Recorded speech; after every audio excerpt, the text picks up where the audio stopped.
పౌరుషాల పురిటిగడ్డ పల్నాడు. 900 ఏళ్ల ఘన చరిత్ర కలిగిన ప్రాంతం మన పల్నాడు. మాచర్ల రాజధానిగా పల్నాడును అనుగురాజు పాలించేవారు. పెద్ద భార్య కుమారుడైన మలిదేవుడు, చిన్న భార్య కుమారుడైన నలగామరాజు మధ్య రాజ్యాధికారం కోసం ఘర్షణ చెలరేగింది. దీంతో వీరు రాజ్యాన్ని పంచుకుని మాచర్ల రాజధానిగా మలిదేవుడు, గురజాల రాజధానిగా నలగామరాజు పరిపాలన కొనసాగించారు. నలగాముడి మంత్రిగా నాయకురాలు నాగమ్మ మరియు మలిదేవుడి మంత్రిగా పల్నాటి బ్రహ్మనాయుడు నియమితులయ్యారు. కారంపూడిలో బ్రహ్మనాయుడు నాగమ్మ యుద్ధం ఒక చారిత్రాత్మక ఘట్టం. ఈ పల్నాటి యుద్ధంలో వీరమరణం పొందిన అమరవీరులను గుర్తు చేసుకుంటూ ఏటా ఆరాధన ఉత్సవాలు అంగరంగ వైభవంగా జరుపుకుంటున్నాం.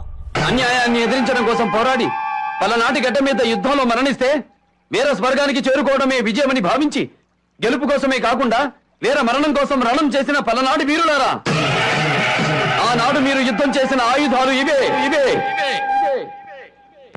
ప్రభావం నుంచి అక్షయ్ వరకు ప్రతి 7 కొత్త నెత్తులతో వీటి వేడిని చల్లార్చి నాగులేటిలో ముంచి శాంతి చేస్తున్నాం.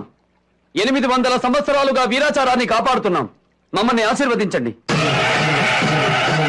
జై చెన్నకేశవ. ప్రతి సంవత్సరం 5 రోజుల పాటు ఈ ఆరాధన ఉత్సవాలు జరుగుతాయి. మొదటి రోజు రాచగావు, రెండో రోజు రాయబారం, మూడో రోజు మందపోరు, 4వ రోజు కోడిపోరు, 5వ రోజు కల్లిపాడు అనే యుద్ధ ఘట్టాలను ఆచారవంతులు ప్రదర్శిస్తూ గానం చేస్తారు.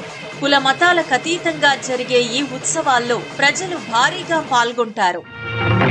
సుఖములు పండురా పలనాడు వెలలేని మాగాడిరా,